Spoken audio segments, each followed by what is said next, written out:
Assalamualaikum warahmatullahi wabarakatuh. Saya Dina Sari. Langsung saja kita lanjutkan lagi kuliah online kimia organik dengan tema sifat fisika kimia senyawa alkena dan senyawa alkuna. Kita masuk pada pembahasan tentang alkena. Setelah minggu lalu kita telah membahas tentang sifat fisika dan sifat kimia dari alkena, maka pada minggu ini kita akan membahas sifat fisika dan sifat kimia dari alkena. Nah, alkena merupakan hidrokarbon tidak jenuh yang mengandung ikatan rangkap dua karbon yang memiliki seri homolog dengan rumus molekul CnH2n. Ikatan rangkap dua terdiri atas ikatan sigma dan ikatan pi. Nah, kalau kita bicara tentang ikatan, maka kita balik lagi pada materi tentang ikatan kovalen. Dimana kalau kita flashback, maka ikatan kovalen sendiri itu kan terdiri dari ikatan kovalen murni dan ikatan kovalen koordinasi, di mana ikatan kovalen murni merupakan ikatan kovalen di mana pasangan elektron ikatan berasal dari kedua atom yang berikatan. Sedangkan ikatan kovalen koordinasi berasal dari salah satu atom yang berikatan. Nah, kita tadi bicara tentang ikatan sigma dan ikatan pi. Nah, ini merupakan ikatan kimia kovalen di mana ikatan sigma terjadi akibat tumpang tindih orbital atom-atom sepanjang poros ikatan.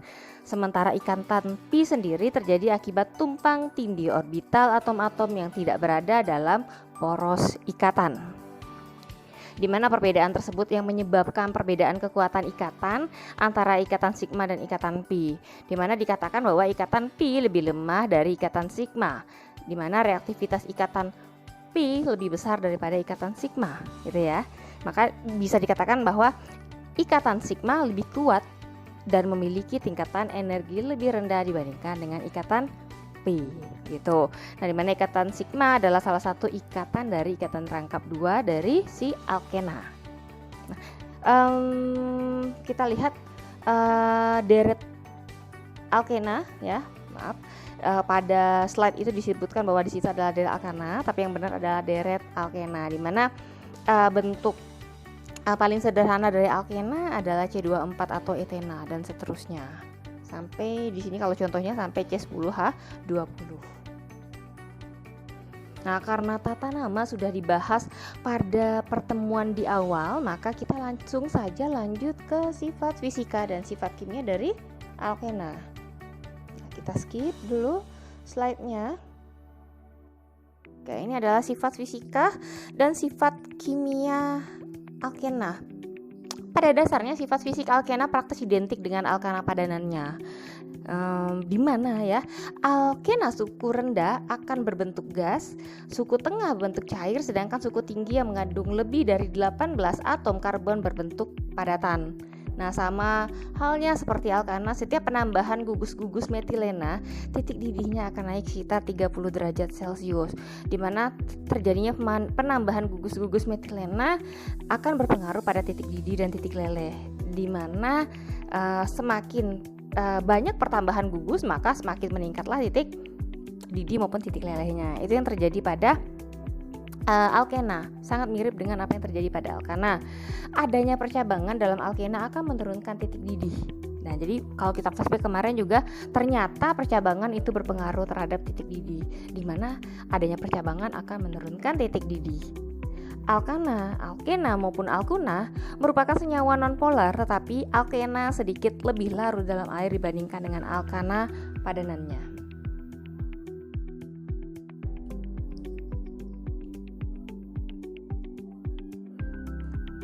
Nah, kalau kita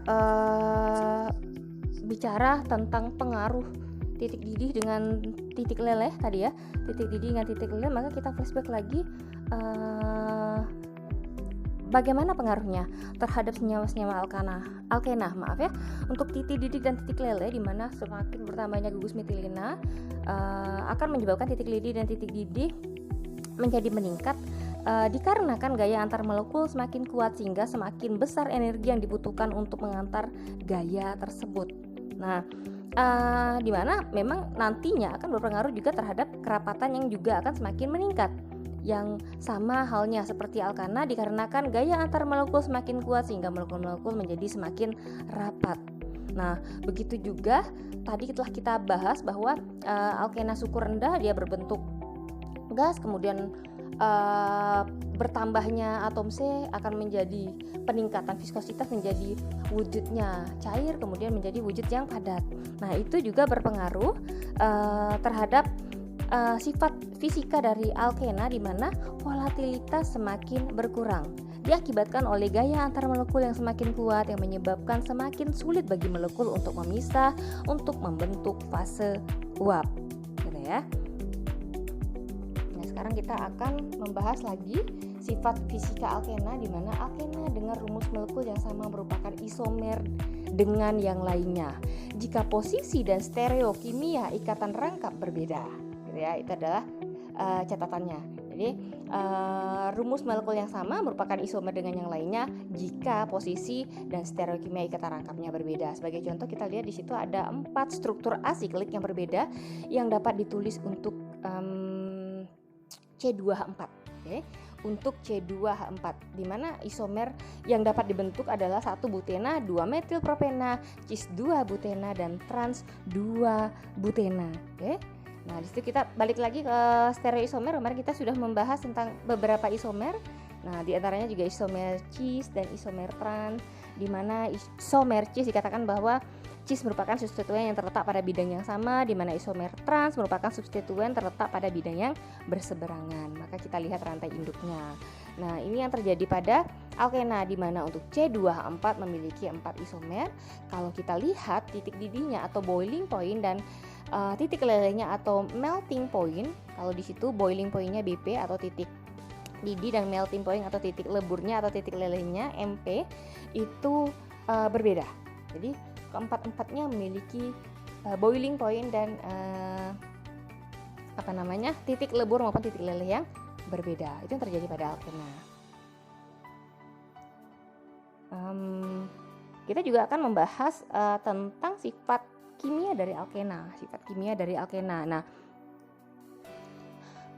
pada alkena terjadi reaksi adisi dengan H2, ya, dengan HCl maupun dengan HBr, di mana juga terjadi reaksi pembakaran yang menghasilkan gas O2.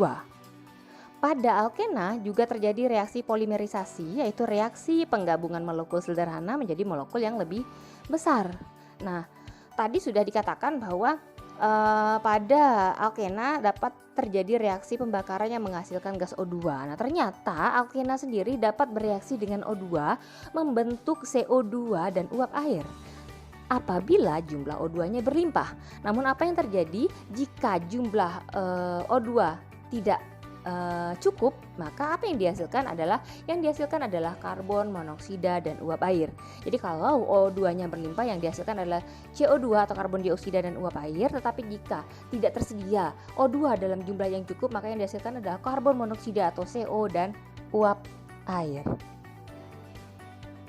Nah, ini adalah suku terpenting dari alkena, yaitu C2H4 atau etena, yang merupakan gas tidak berwarna dan hampir tidak berbau, terbakar dengan nyala yang terang sehingga digunakan dalam gas lampu. Etena juga digunakan untuk memerah buah-buahan serta sebagai obat anestetik, tetapi pada penggunaan ini sangat berbahaya karena dia sangat eksplosif atau mudah meledak dengan adanya udara. Nah, setelah kita membahas tentang alkena, maka kita akan membahas senyawa hidrokarbon hidrokarbon tak jenuh yang lainnya yang mengandung rangkap 3, yaitu alkuna, suatu ikatan rangkap 3 yang terdiri atas 1 ikatan sigma dan 2 ikatan pi dengan rumus umum CnH2n-2.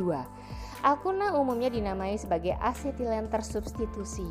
Nah, kalau kita bicara tentang alkuna, maka senyawa-senyawa dengan ikatan rangkap 3 di ujung ini dinamakan sebagai alkuna terminal. Jadi alkuna itu ada dua ya, ada alkuna terminal atau alkuna internal, di mana jika senyawa dengan ikatan rangkap 3 berada di ujung molekul, maka dinamakan sebagai alkuna terminal.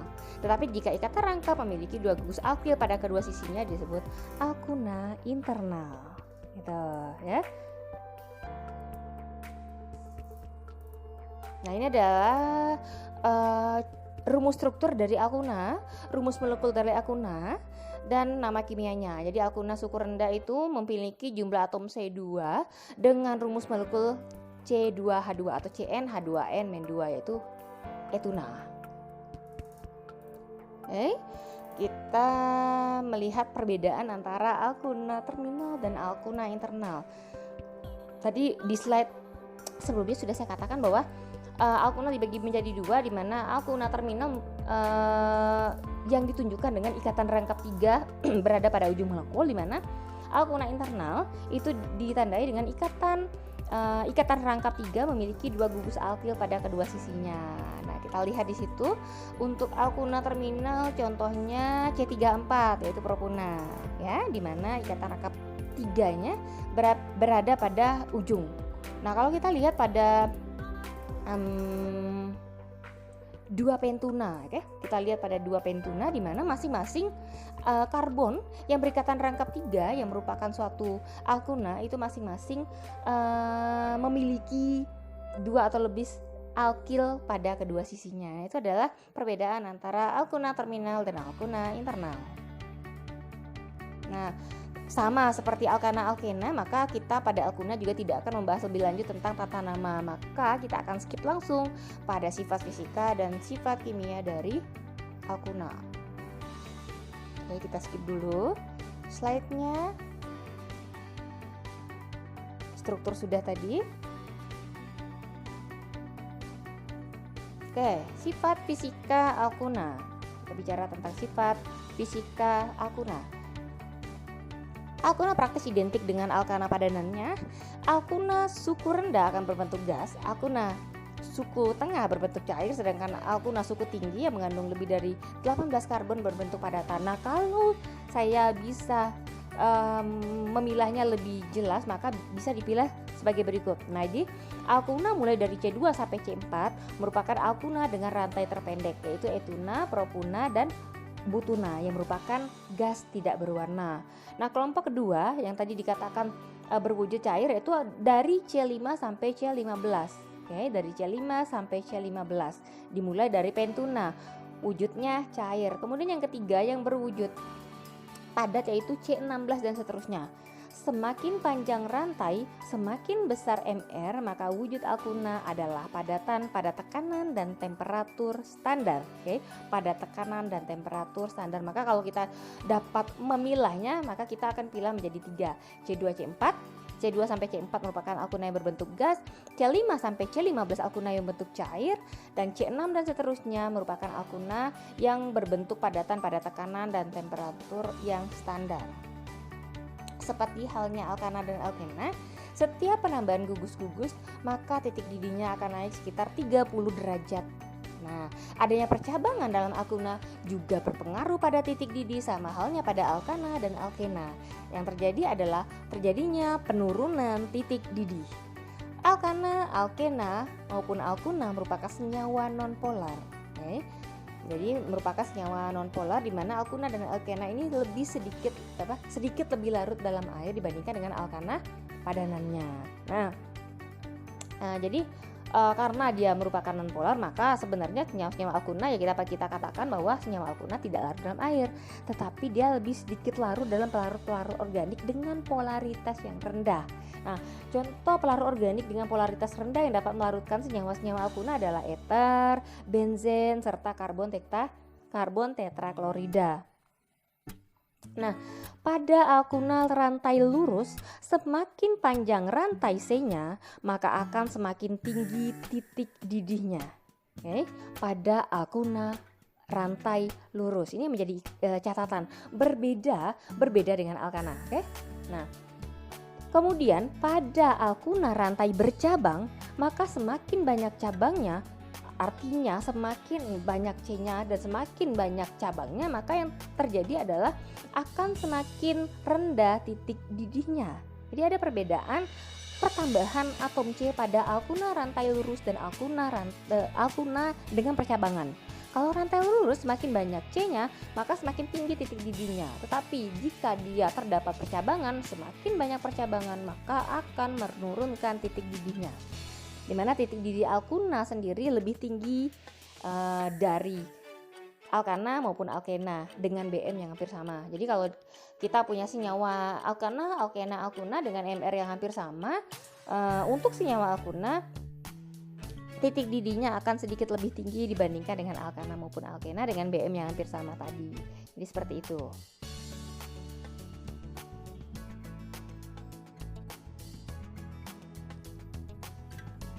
Nah, kalau kita sudah bicara tentang sifat fisika, maka kita akan bicara padanannya, yaitu sifat kimia dari alkuna.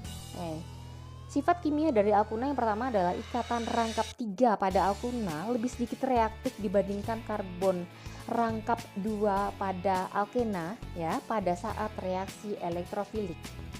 Nah, ikatan rangkap 3 lebih reaktif dibandingkan dengan ikatan rangkap 2, artinya dibandingkan dengan alkena pada reaksi yang kaya akan elektron. Pada reaksi yang kaya akan elektron atau reaksi elektrofilik. Nah, alkuna sendiri mengalami reaksi adisi, yaitu reaksi penjenuhan atau pemutusan ikatan rangkap oleh hidrogen pada khususnya adalah H2 serta halogen ya yang biasa dilambangkan dengan X2 atau asam halida yang dilambangkan dengan HX. Dapat mengalami reaksi adisi, yaitu reaksi penjenuhan. Jadi reaksi penjenuhan berarti terjadi pemutusan ikatan rangkap pada alkuna oleh adanya hidrogen atau H2, halogen atau X2 dan asam halida atau HX. Kemudian alkuna juga dapat mengalami reaksi adisi. Nah, reaksi adisi pada alkuna membutuhkan pereaksi dengan jumlah 2 kali lipat dibandingkan pada alkena. Tadi kita sudah bicara ya bahwa pada alkena juga terjadi reaksi adisi dengan H2, HCl dan HBr. Tetapi pada alkuna membutuhkan reaksi dalam jumlah yang 2 kali lipat dibandingkan dengan alkena. Contohnya pada etuna C2H2 ditambah 2H2 akan menghasilkan etana C2H6. C2H6. Nah, itu yang terjadi pada reaksi adisi alkuna. Jadi dengan adanya 2H2 dapat terjadi penjenuhan ikatan menjadi tidak adanya ikatan rangkap atau pemutusan ikatan rangkap yang tadinya merupakan senyawa alkuna, yaitu etuna menjadi suatu senyawa alkana atau hidrokarbon tak jenuh, yaitu C2H6. Nah, reaksi tadi berarti reaksi adisi dengan hidrogen. Kemudian sifat kimia dari alkuna sendiri, alkuna juga dapat mengalami reaksi penjenuhan dengan hidrogen. Selain reaksi adisi, juga dapat terjadi reaksi penjenuhan berupa reaksi oksidasi. Nah, jadi reaksi dengan hidrogen tadi, selain adisi ya pemutusan ikatan juga mengalami reaksi oksidasi dengan adanya hidrogen. Nah, pada slide kita lihat bahwa ada suku terpenting dari alkuna yaitu C2H2, asetilen atau etuna atau gas karbit, di mana kegunaan asetilen sendiri adalah biasa digunakan untuk las, akan menghasilkan panas pada suhu tinggi yaitu pada 2500 sampai 3000 derajat Celcius sebagai penerangan untuk membuat asam cuka, alkohol, benzen atau bahkan bahan plastik. Nah, saya rasa cukup untuk pertemuan hari ini. Kita telah membahas tadi panjang lebar tentang sifat fisika dari alkena dan alkuna. Minggu depan pertemuan terakhir dengan saya, karena nanti akan dilanjutkan dengan dosen yang lain. Kita akan membahas masih sifat fisika kimia dari alkohol dan